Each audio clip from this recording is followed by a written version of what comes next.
let's just check to see whether. Okay, so a few minutes early, if you're here, and if you are here, let's have a quick check. I'm trying to balance a lot of different things at the same time, registering possible messages coming through either on YouTube or via Podia, the platform, as well as any other form of messaging. Who knows yet? This is the first time I've done this. So you may have thought that I've been doing this all my life, but new technology appears all the time, and this webinar is the first one I'm doing on this platform. So who knows how it's going to work? Who knows whether it's even going to work? Who knows whether you're ever even going to find me here? So it's still a few minutes early. If anyone's arrived early, then let me know. How are you going to let me know? I'm not sure. You can try and message me on Podia, I suppose. Or if you're watching this on YouTube, which I doubt it because it's only been promoted on the Academy platform, you'll have to use that messaging system.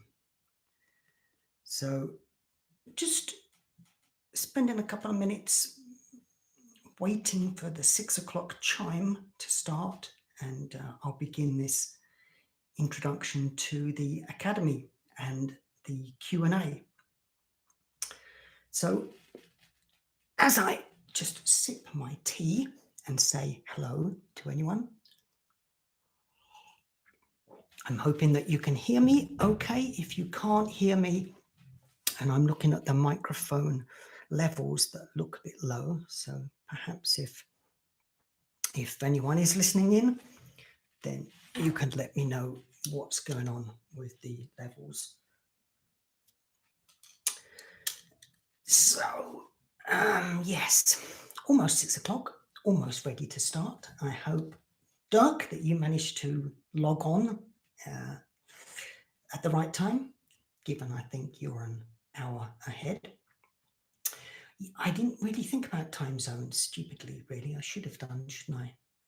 There is obviously going to be huge time differences between where I am based and the rest of the world.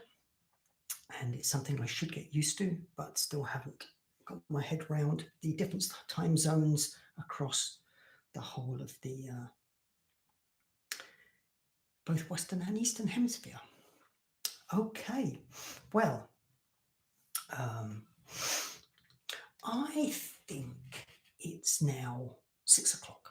So I am going to begin this brief webinar. And if for whatever reason it doesn't appear to you where you are right now, don't worry, I will save it and embed it onto the membership page so that you'll be able to view it at a later date, possibly tomorrow, possibly later tonight. It all depends on how it goes, how it proceeds. Well, let me start by first saying thank you for joining me on this experimental platform in which I'm going to respond to the questions that have been submitted to me over the last 2 weeks and introduce you to some of the new changes that are coming imminently to the platform, as well as the new course that's going to begin at the end of this month. So I originally was going to talk about the future of online Tai Chi, but given that's one of the questions that's been broached, I'm just going to go straight into the Q&A section. It'll probably be a bit more interactive in that sense.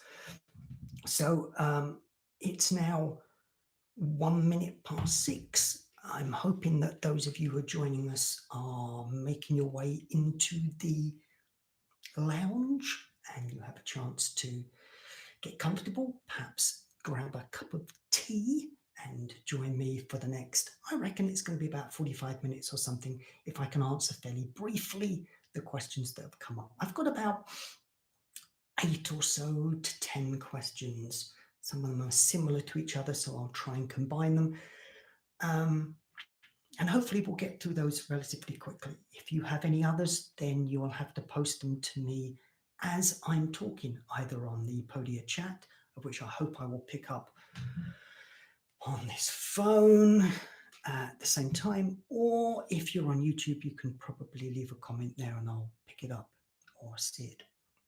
So that's another way of contacting me during this performance, during this live webinar. If not, for any reason I don't see your comment during this webinar, then don't worry, I will respond as soon as I can immediately afterwards.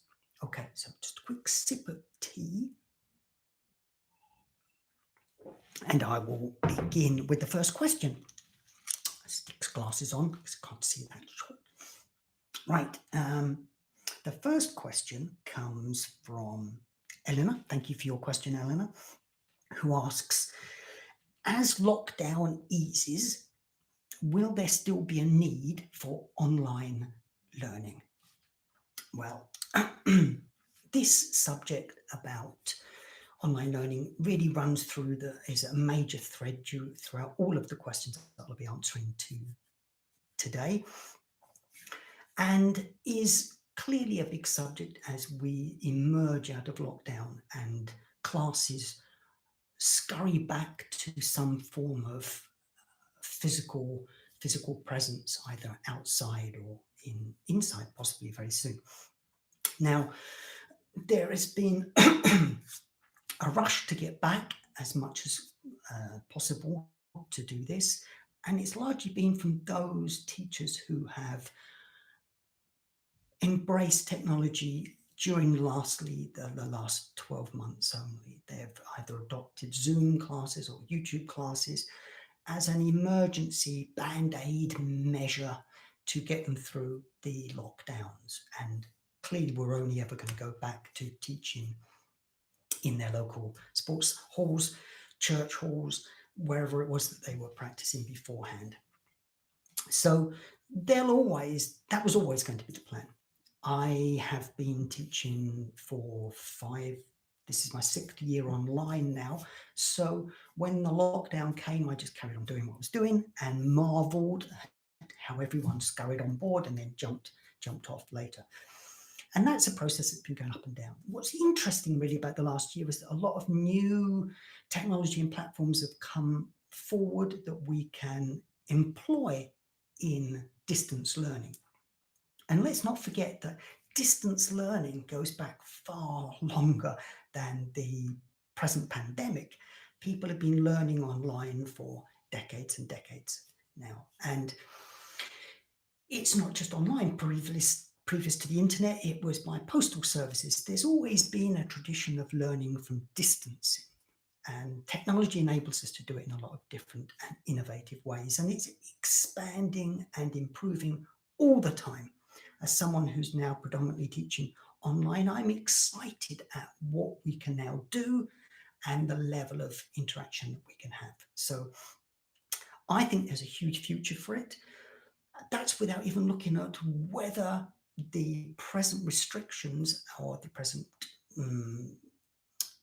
easing out of lockdown is not going to be reversed again at some point in the near future. If you look at Chile, for example, a country that was quickly vaccinated and felt like they could open themselves up back into a new normality, they had to quickly return again to another lockdown.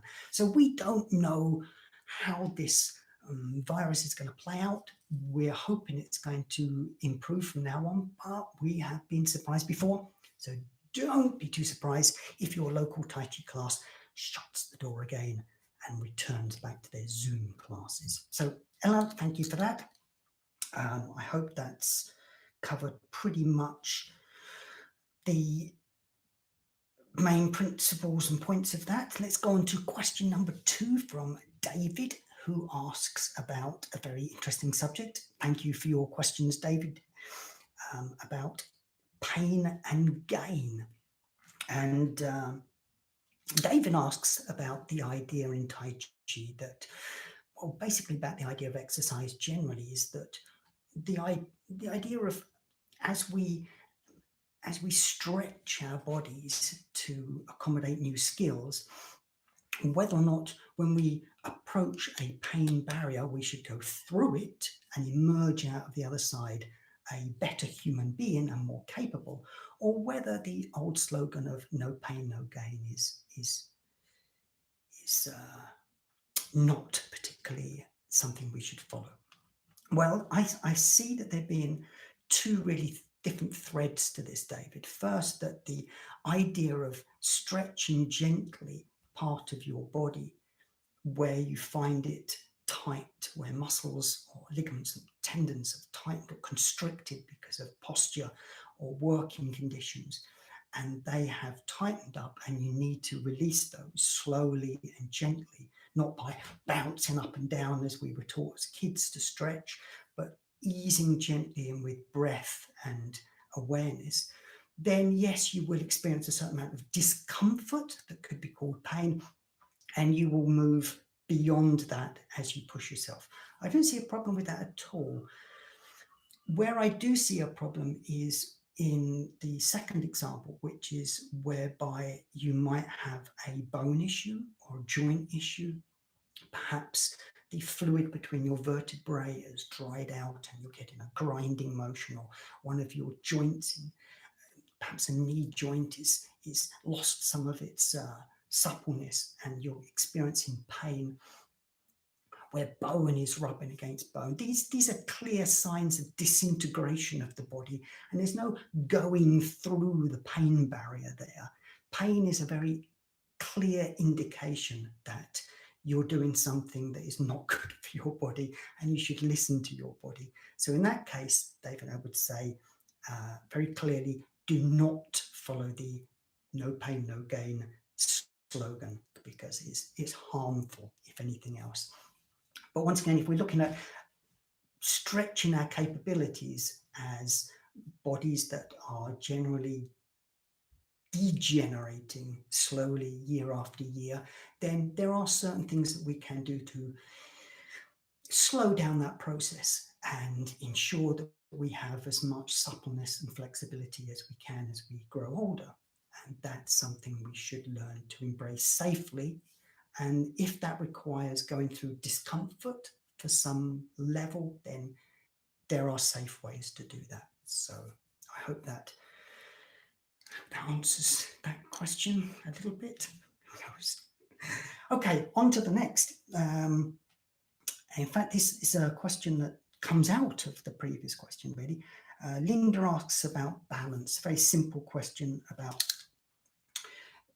how we can improve our balance through Tai Chi. And this is something that's been recorded in endless amounts of research. It's one of the few areas actually of Tai Chi that we have a lot of background research on. Yes, it helps you to establish much better balance, and it does that in a series of different ways, of which I don't want to go into the details here, but as we are going to be talking later about Chen Manqing, I'll give you a quick example of what he recommends in his 13 chapters book, which I always used to teach and still do online. One of the most interesting ways of sorry, just trying to check messages there. Anyway, so what am I doing? Chen Manqing. So one of his ways of improving balance was quite simply that we would, let me just check for a second that there's nothing going wrong. Yeah, okay. So Chen Manqing, what he would do, and he would suggest you do, is you use two fingers on the edge of a chair, and you would stand on with one foot just slightly off the ground. Not, you don't have to raise one leg up near your ear. You just take the foot slightly off the ground and you sink into your other leg, bend the knee, keep the back straight, keep feet flat on the floor, etc., etc. And you use two fingers to hold on and see if you can hold that. He claimed for between 3 and 5 minutes in the morning and 3 and 5 minutes in the evening, but I would reckon a minute or two maximum would do that. Then as you get better, you reduce that down to one finger and then no fingers, using both hands at the sides as though you're holding onto something, but you're not really. That way, what you're doing is you're developing the ligaments, tendons in around that joint to help support you both in the ankle, knee and hip. and that will give you a much better sense of rooting and grounding and balance. But obviously balance is more than just the ability to stand on one leg. Balance is about living life in a far more broad and open manner, of which is far too complex to go into in the course of this brief webinar. But if you would like to learn more about balance, all of my courses, we go into this in a huge way, because I think it's absolutely crucial that we look at all interpretations of the word, not just the physiological. Okay, so thank you very much, Linda, for that question on balance. Let's go on to Daniel. Thank you, Daniel, for your interesting question about food and exercise. Daniel asks, as Tai Chi practice stipulates that you cannot eat or drink what's the rules about eating and drinking before practice? Okay. Well, yes, very interesting question, and it goes to the heart of the way that we practice Tai Chi, really, depending on how you practice it and what you're intending to get out of it. Let me give you an example. If your Tai Chi class consists of an hour and a half of rigorous sparring, or I remember in the Wudang classes that I used to go to, it was a lot of backwards and forwards, contact, pushing, yielding, and then really pushing yourself forward and backwards, and it was sweating and stretching. Yeah, I mean, your body is going to demand energy from you, and it's going to take that largely from different places, and it's been it will have to be, your blood is shot, redirected away from things like your digestive system to the large muscle groups of the body to get you through that energetic exercise. Similarly, if you're going out for a jog or doing anything physically demanding, the blood in your body is redirected into those large muscular areas that need that energy and that supply of blood. So in brief, what's going on here is that if you were to eat a large meal and finish it and then get up and do that rigorous training in Tai Chi, it wouldn't be a good idea, because your digestive system, it takes priority, and it will want to use that and redirect the blood towards the digestion of your food. This is one of the reasons why after you've eaten a big meal, you feel tired afterwards and you don't feel like going out to exercise, because your energy is being concentrated in the process, the very energy consuming process of digestion.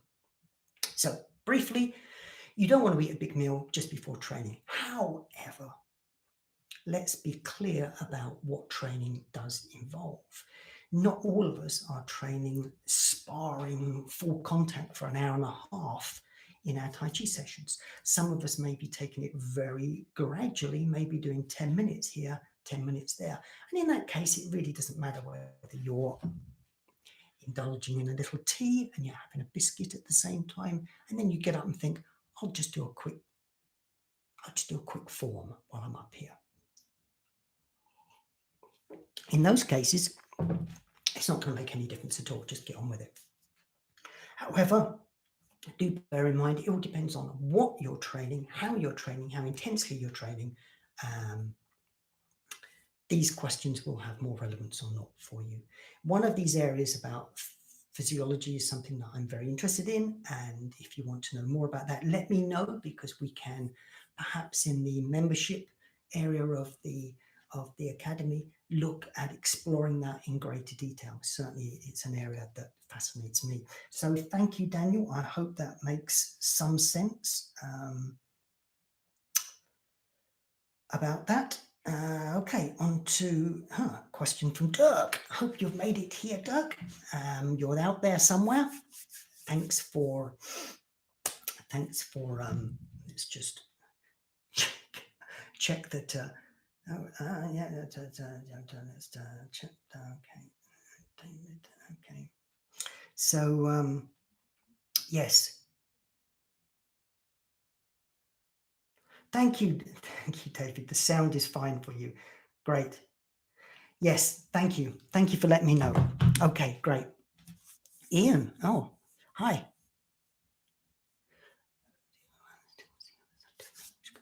Yeah, good point. Oh, I'm going to address that. Okay, so great. Thank you for I'm glad to know you're out there.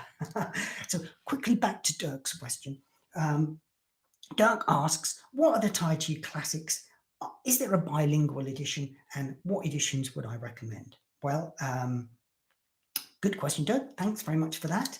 Very briefly, for those of you that don't know or haven't heard of the Tai Chi Classics, which is one of these phrases we throw around all the time. But in the Tai Chi Classics, it's said that if you do this, you can do that. And everyone justifies everything that they ever do in life through the Tai Chi Classics. But that's largely because they've been interpreted in such a vague and broad way that it's possible for us all to do that. But let me just quickly, it's a collection of writings by Tai Chi masters over what's meant to be, they define as over the centuries, that have inscribed down these inner secrets of Tai Chi that were originally passed over just orally between the best students of one class to another generation, But come the 1930s, people started to disseminate this knowledge much more in broader ways. It was no longer passed down just orally from one group to another. And that's a fascinating part of the history of Tai Chi, and something I'll get into more so in the new course with Chen Manqing, because he embodies very much this period of change in which the oral tradition ends and we adopt other traditions to disseminate that knowledge. So the classics become less important really after that time, despite the fact everyone still claims it's the absolute grounding principles of all of their styles. Personally, if you get a chance to read them. They're interesting. There are broad principles in there, many of them contradictory, though. Do not look for anything particularly consistent. I personally would recommend, just before I say anything else, I don't know of any bilingual versions, I'm afraid. You'll have to do a bit of research yourself there. I certainly couldn't find anything, and I've never heard of one, but there could be many out there that I've just overlooked. Let me know. I'll be very interested to find out. If you do want to go and have a look at the classics, I recommend there is one book that I think presents them fairly well, and that is, let me just say, I wrote it down somewhere, it's The Essence of Tai Chi Chuan, The Literary Tradition by Benjamin Pang and Jen Lo. I'll add these to the post in the membership for everyone. And that's a book that concentrates just on the writings themselves, with very little contextual information. If you're looking for something that's got more context and that includes a sort of interpretation, which I really do think it's necessary, it's a bit like the Tao Te Ching. You really need something that's going to contextualize it, or the I Ching, because if you just go back to the original source material, it's very difficult to extrapolate from that and make sense of it in a language that we understand. It's so overridden with jargon that it's difficult to really see the clarity of what it's trying to speak of. But there are two other books that I would recommend, one of which is Douglas Wile's Tai Chi Touchstones, Yang Family Secret Traditions. And this is on, if you go to my Teapotmonk site, you'll find the best books ever written on Tai Chi. It's listed there as with the others too, so you can check those out. The reason I mentioned Douglas Wile is because Douglas Wile is a researcher and scholar on a number of issues about history and martial arts, and in a very subjective, clearly everyone's subjective, but he tends to take a bit more of an overview of it all and doesn't get whipped up in the nonsense about one school better than another, one style better than another, etc., etc. So I recommend that anything by Douglas Wile that you come across generally is well-researched piece. The second is a book called Tai Chi Chuan, The Technique of Power by Horwitz, Tem, and Kimmelman. The reason I always promote this book is largely because it takes a very broad view of Tai Chi.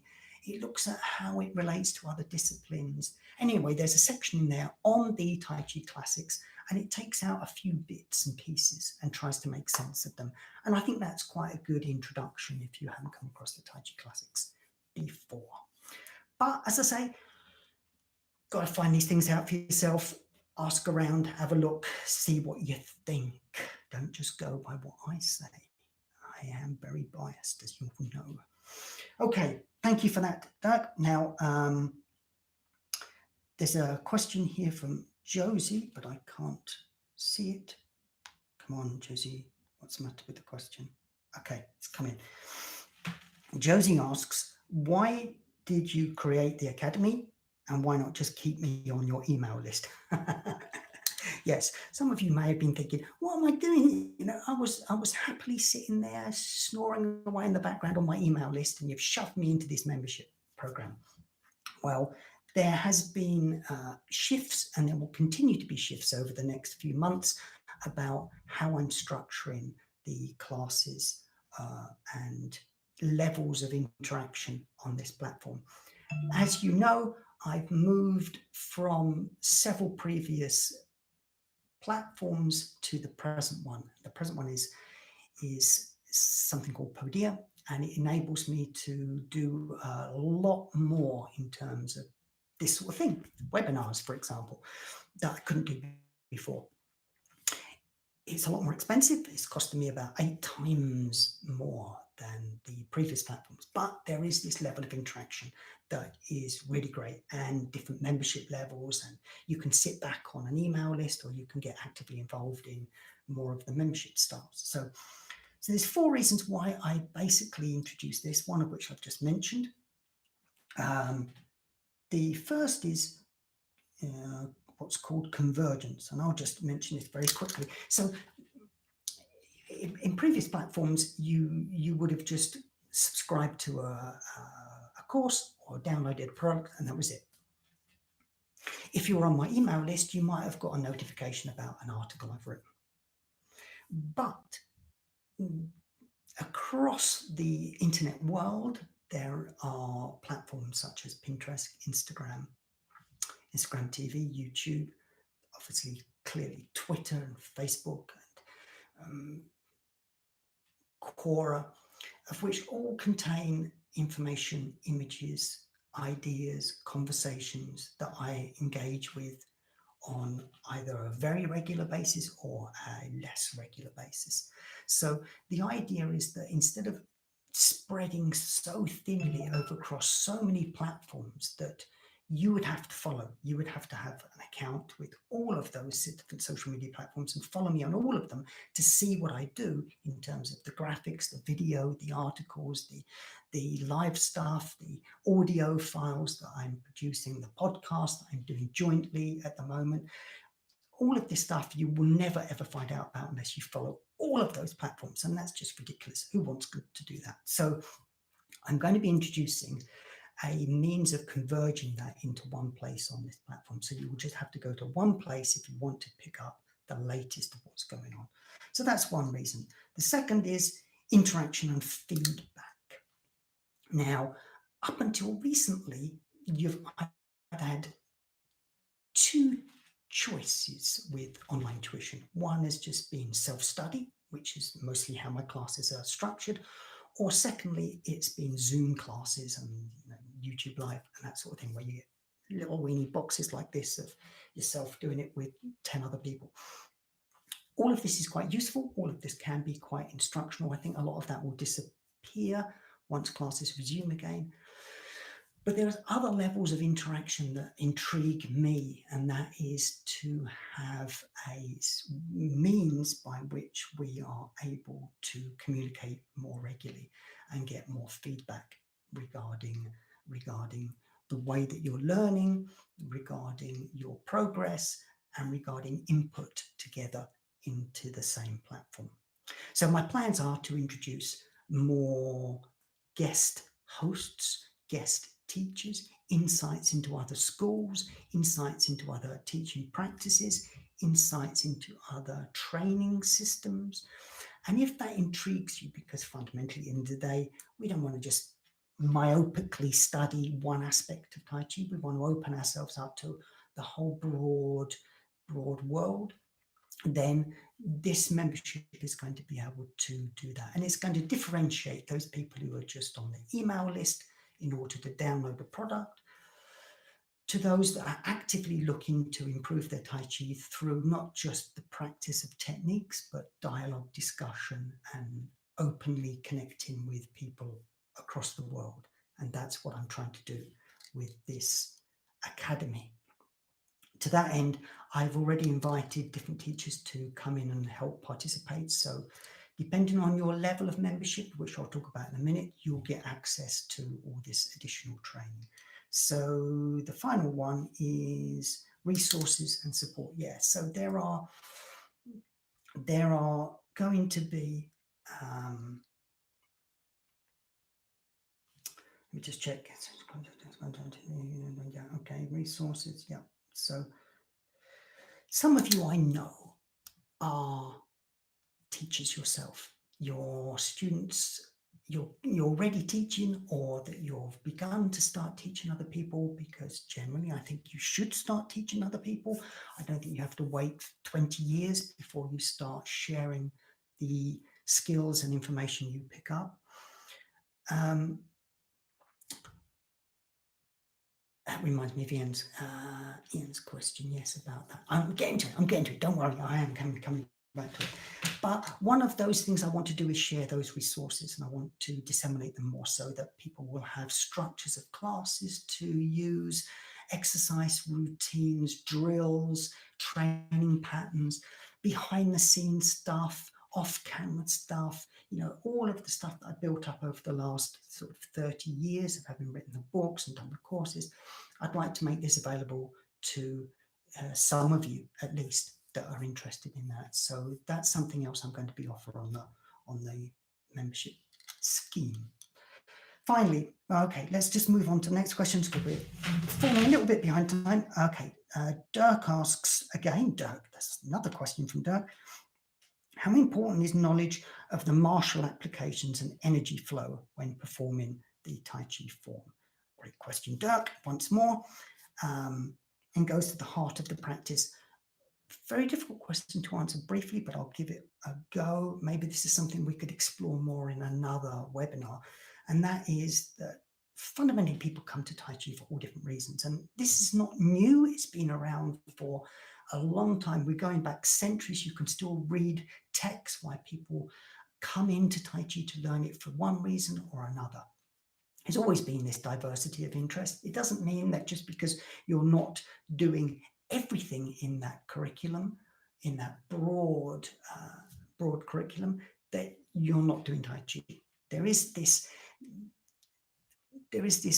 let's just say, there is an attitude amongst a big part of the Tai Chi world that believes if you're not doing what they're doing, it's not Tai Chi.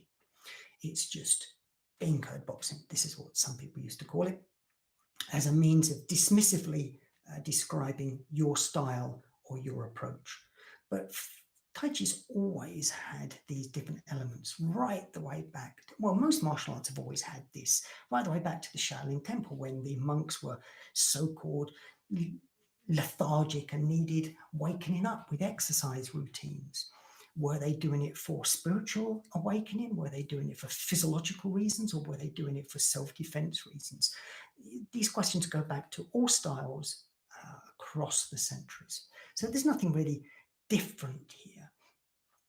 A health practitioner, I used to have an acupuncturist in one of my classes, and a shiatsu practitioner who believed that if you didn't understand the exact movements of energy through every meridian and every organ in the body, you weren't really practicing Tai Chi. You didn't have a clue as to what you were doing. I've been to martial arts schools that have said that their practice, their version of Tai Chi, is if you do not understand the lethal jabs to the throat or the eye gouging attacks in brush, knee and push, then you have no understanding of what you're really doing, and it isn't really Tai Chi. And then there are those people that base their Tai Chi on the philosophy of Taoism and say that if you don't understand the fundamental principles of Taoist philosophy, then all you're doing is a form of physical exercise, no different than jogging. So it's very difficult to combine all of these in some unified manner. I think predominantly that there is always a call for those three elements to be addressed in Tai Chi. An awareness of all of them on some level is a good thing. It is not,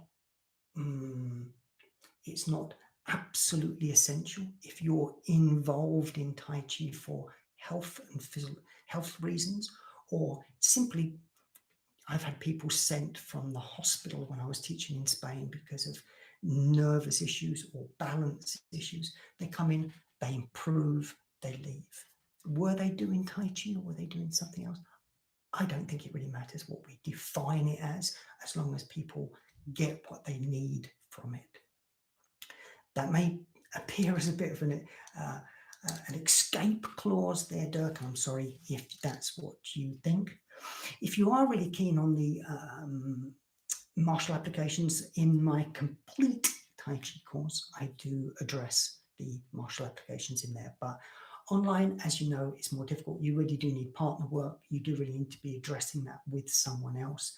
And you can obviously do that if you have someone else to practice with at home. But right now, even if you go back to your local class and you've got your mask on and you're socially distanced, you're not going to be able to practice self-defense techniques. You're just not. There's not going to be any contact between you. It's not. You've got to stand 6 feet or so away from the next person. So, I suppose I'm just getting a little bit tired. I've had a lot of people address what I've tried to do online and say, "Oh, no touch means no teaching. You can't teach if you can't touch someone." Well, live with it for a bit, because I don't think we're going to be touching anybody just yet. Just make the best of whatever you've got access to, and hopefully you'll get something out of it. I'm not saying any one thing is better than another, one approach is better than another. Just open yourself and take what you can. Okay, let's move on, because I've got another question from David, of which I think Ian is going to be... there's a crossover here. Now, David asks, what about the minute adjustments to body that are needed? Can online courses answer this question? And it's true that in a class of Tai Chi, when you have everybody standing there, let's say standing there in single whip, and you say, right, hold that position, and you rush around all 30 people in the class, and you say, right, move that across the head, down there, it's down there. Move that hand there, separate fingers, don't remember that this angle's here. The other hand's got to be all fingers touching. No, drop that shoulder, relax the chest, open up the neck, let go, don't clench your jaw, don't clench your jaw. And what are you doing looking over there? Look, focus, focus, focus. So you go around and tell everyone this. And then you go back to practicing the move again, and you realize that somewhere between 30 and 70% of the class has immediately forgotten everything you've said. And they're single whips, over here, and they've turned and they're going to chat with their neighbor, and you go around and you correct it all again. And then it goes, 55% have maybe got it. And then you leave it that week, and the following week you come back to the class and you say to everyone, did you practice single whip? And they go, well, I didn't have much time, you see, because I was very busy. I had to go to Lidl on Thursday, and then, I don't know, the dog needed brushing, and I didn't get time to practice that posture. So you say, well, show me what you can remember. And they go, there you go, here's single whip. And you go, no, the head.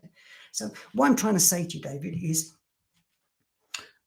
whether people learn those intricate, detailed, minute changes in a real class or online is not so much about whether they're with you physically or the technology. Is whether or not they're able to focus and remain focused on what they're doing for a period of time. And some people will do that well in a class, and some people will never do it. I've taught the same person often for years in one class, and the amount of times I was going, no, your hands this way round, and keep your head up, drop that shoulder. It's the same thing week after week after week for years.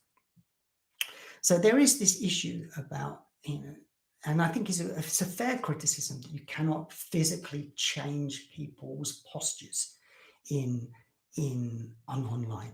And certainly with Zoom classes, when you've got 30 people on the screen and you're trying to work out who's doing what, you can't do it either. So you do really need a one-to-one thing. And one of the things I'm trying to introduce in the memberships scheme, which I'll finish off in a moment, tell you about that, is there will be a new level of which people will be able to interact more and get that sort of change if that's what they want. But I do think, before we go on any further, is that if you have technology available to you, that you can see my posture in this way, and you can get in really close and see it from all different angles, and you can rotate maybe that movement, which is possible to do as well. You can walk around me, you can see it from all different angles, you can watch a GIF in which I endlessly repeat the same move 1,000 million times until you've got it. If we have that sort of technology available to you, you've got a much better resource than you have of watching me perform it once or twice in a class, and then you have to remember it by yourself for the next week. So I think it's more to do with the sort of student you are than the sort of technology that's available, or whether you're actually in a physical class or not. So yeah, I think it's a large part to do with that. And we often blame the technology or distance because of for different reasons. But anyway, just being prescriptive in student stance and posture sector is not my style. Everyone is different and some cannot get it absolutely correct. Or should they? Being able to stop a bad move is, stop a move is very difficult online. My hands essential. It's, you have to allow a certain amount of freedom of expression and change, and people will adapt. I don't think we need to be too dogmatic about these moves. Otherwise, how could we have half a dozen varied styles? I mean, look at the difference in single whip between Chen and Yang, traditional, and Chen Manqing and Wu. They're all expressions. Is one more right than the other? I don't think so. I think it's about adhering to the principles and letting people express what they wish, how they wish. It is difficult, Ian. I don't think there's any definitive answer. One of the things I'm trying to get through to this point soon is that I'd like to be able to offer some sort of feedback, video feedback in another tier of membership levels, which I'll talk about in a minute, which will hopefully help address some of that problems. Dirk, you say, is hi, good to see you. Is push hands essential? Is push hands essential to what? Is it essential to online training? No, clearly not, because you can't push hands with me and I can't push hands with you. We might be able to try somehow, but how essential is push hands as a element of Tai Chi? That's a big question. I actually think it's probably less important as time goes on, because the principles that you learn about yielding and adherence and sticking and issuing energy, which are the four core principles of which one learns through push hands, can actually be learned in different exercises as well.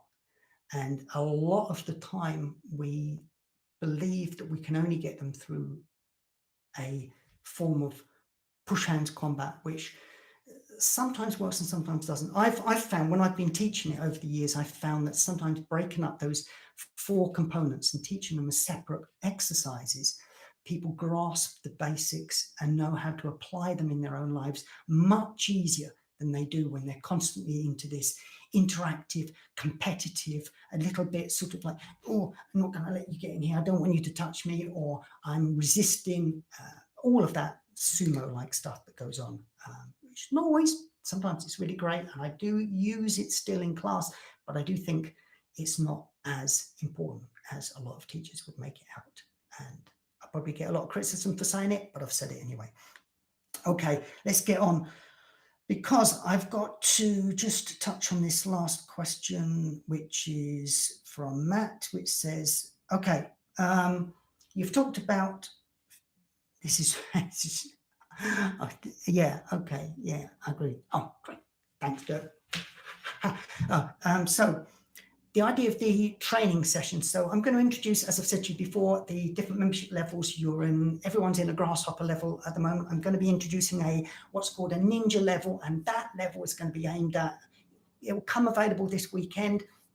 Anyone who wants to move up a level in their training, and by that I mean more interaction. So there's opportunities of feedback, opportunities of Q&As, opportunities of meeting other teachers and getting inspired from their approach, broadening making Tai Chi more pluralistic, if you understand what I mean, less fixated on one system, one approach, one style, one idea, because I believe that if it wants to remain relevant, we have to embody the fundamental principles of change within Tai Chi, which is to open it to the 21st century. So that's what's going to be happening. I'm going to be introducing a new paid for membership level.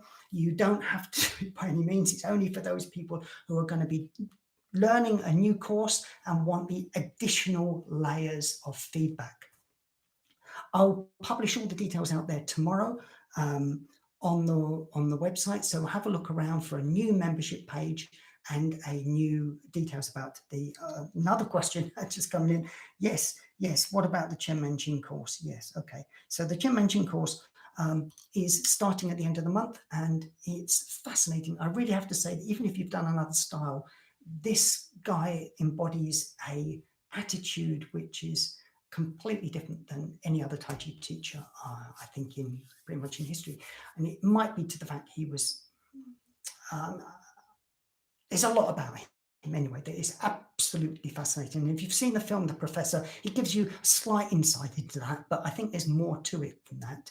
And I think his ability to make it relevant for the time in which you're living and the people which you're teaching with is particularly unique. He has an extremely useful blueprint that we can use going forward here. And so I've originally structured the class at 3 levels: for basics that people have never done this style before, then extras for people who have done a bit but want the nitty-gritty details of every move and posture and angle, and then what's called the variations, which is looking at the ways his version has changed and adapted since his death, particularly looking at Dr. Chi and William Chen. But then it all got very confusing, and I just thought, oh, it's too complicated for everybody. So what I've done is I've brought them all into the same course, so that you will, as you work through it, you will choose as we go down whether to shoot off here and do extras, or shoot off and do a variation, or stay on the basic level with me going all the way through the whole course. It's very simple, it's much more clearer, and it'll all be the same price. I'm not going to vary it's 3 prices as it was before. It's all just going to be 1 price. So that's it. I'm really excited about it. What's other the other factor I've got to quickly tell you this is that the extensive use of gift training, which I first introduced in the sword course, is really helpful for those quick learning reminders. The second is to introduce mirrored forming, so that every posture in the form will be demonstrated not only as though you were standing behind me, but also as though you were standing at the side and you were looking over there going, oh, right, okay. And then finally, as though I was standing in front of you. Now, this is where it gets interesting.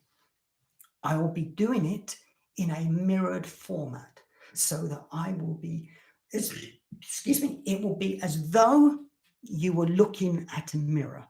Because for most of the time when you do this on video, someone says to you, oh, raise your such and such arm, left arm, right arm, and they're raising one arm and you're raising the other one, and they say, turn left, and you're turning right, because it's the opposite of what they're doing. So I've found a way to get rid of all of that, and I'm using the mirror technique. So it'll be exactly as though you were looking into a mirror.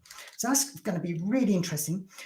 New audio stuff. Yes, I'm really getting into audio this year. So you're going to build up this audio book full of files, which are going to be about the history, interviews with people who are practicing it, the protagonists over the period of time, and ways to get you off the screen and think about stuff, as well as having these webinars, these Q&As, in which hopefully we'll have roundtable discussions as the year goes through with people from other styles. Okay, so let me finish there. I'll tell you, yes, prices, yes, prices. So very quickly, they'll be clarified tomorrow. The updated new membership level will go from, everyone will still get access to tons of stuff as grasshoppers, but if you go up to the extra feedback level, it works out about £2 a week for what's going to be called the ninja level. And as for the price of the classes, the new course is priced the same as the complete course for the whole year's tuition, which is £175. However, if you jump into the ninja membership level, you get that for, I think it's £99. So there are huge discounts for the ninja levels. There'll probably be a discount for the grasshoppers too, but it won't be as big as that, obviously. Look tomorrow and I'll put up as much data as I can for the new course that's starting in just 2 weeks now, and the new levels of ninja membership, of which will be I believe, genuinely a new approach to building a community online and a way of taking Tai Chi away from being this solely myopic pursuit to being something far more pluralistic. That's my hope. I'm going to leave it there. Thank you to everyone so much for having submitted your questions in advance. I'm sorry I've gone on a long time. I know it's about 15 minutes, more or less. So thank you once again for joining me. I hope this has been of some use. At least you do let me know somehow or another. Throw a comment in Podia or here on YouTube. Thank you for dropping by, everyone who submitted questions, or thanks, Ian. Great. Cheers. Very much appreciate your comments. Really, I really do. Thank you so much for dropping by. And once again, to everybody, I'll keep this video available on Podia and on YouTube so that you can come back and see it. If you've missed the live performance, don't worry, it'll be there for you. Look forward so much to working with you in the near future. Thanks for your support up until now, and let's move forward together with this new approach to teaching. Okay, take care of yourself and speak soon. Thanks again.